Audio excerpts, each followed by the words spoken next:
Well, it's obviously similar in a sense. We didn't generate, certainly this game, throughout the game, didn't generate much attack. So I understand the same questions, and it's the same answer. I can tell you, I thought it's not from a lack of want or a lack of effort, but certainly a lack of execution. Where do you go from here as far as that goes then, especially with not a lot of practice time? Same place we went to the other day. There's no easy answer. You dig in. You come tomorrow. We're obviously not going to practice long, but we'll either try to get better through film, try to get better through a couple drills, and then come back on Saturday and come here to win a hockey game. With the practice time you do have, what will your focus be going forward? We'll decide that tomorrow after watching the film again and speaking with the coaches. Obviously, we have to generate more on the power play, so certainly that'll be one area that we'll look at. Given the number of games we're playing and the number of games we've played and the number of days in a row, we won't be able to do much of anything. And I can't even guarantee that everybody will go on the ice. There's certainly guys that will won't go on the ice, so we'll just have to look at that tomorrow morning. Jeff, with the power play, I mean, how much, there's only so much personnel switching around you can do, but is it, you guys need to go to the net more or find a way to get the puck inside? Well, yeah, I don't think there's any doubt that we need to find a way to get the puck inside and get the puck around the net and create more chaos. Our problem is we're not getting, in my opinion, we don't have enough setup time, whether it's we're not winning enough battles when we're facing pressure, whether it's some self-induced turnovers.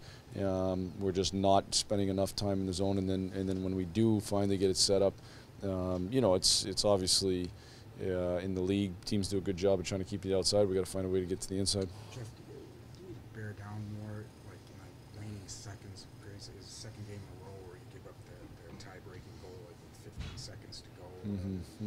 Just what do you need to do better just to kind of lock that down there going into the intermission? Yeah, and I think it's well, certainly you don't want to give up goals in those areas. I mean, we gave up a goal right off the bat tonight, and then gave up a goal at the end of the second. Those are hard times to give up goals.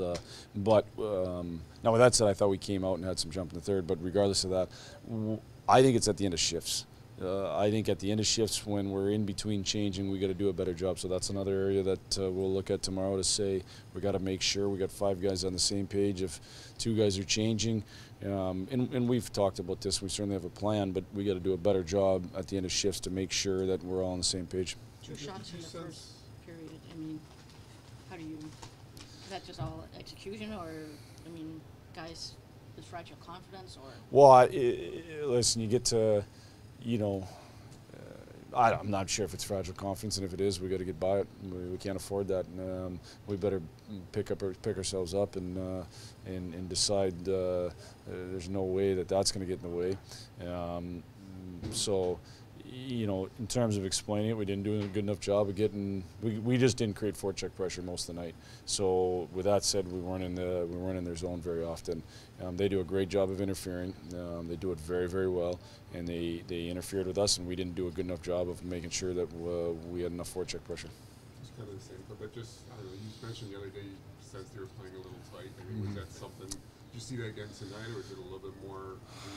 Yeah, I mean, I think they're different scenarios. The other night we were playing a team on the second half of back-to-back that's got a tough record, and I thought we felt, I just felt that we were real tight, that we played tight, that we played like it was a must-win, and we didn't, and because of that we probably played too tight. I think tonight we just could not generate enough forecheck pressure to be enough time in their zone. That to me was the bottom line.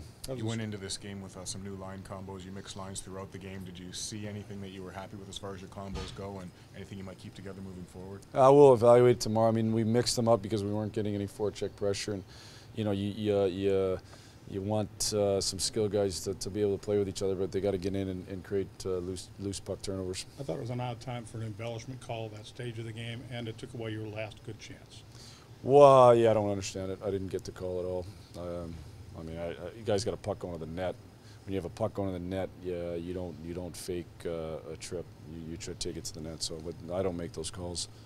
You pulled Jimmy with 5 minutes left to go. What's that say about this? The sign of how desperate you are for some offense right now and to put something in the net. Yeah, I mean, we haven't scored and we hadn't generated much, and we, you know, I let the power play go for about, you know, whatever, 30 seconds or 25 seconds, and once it didn't generate, I felt it was the right decision to get 6 of us out there and see if we can generate that way. You know, if we had spent, you know, we generated some chance in the third, more than we had the first 2, but if we had spent the whole third and we had them on their heels and we're creating tons, I wouldn't have pulled them. But when you're not generating much and you got a chance with an offensive zone face-off with already a guy up, I think it's, I would do it in a heartbeat again.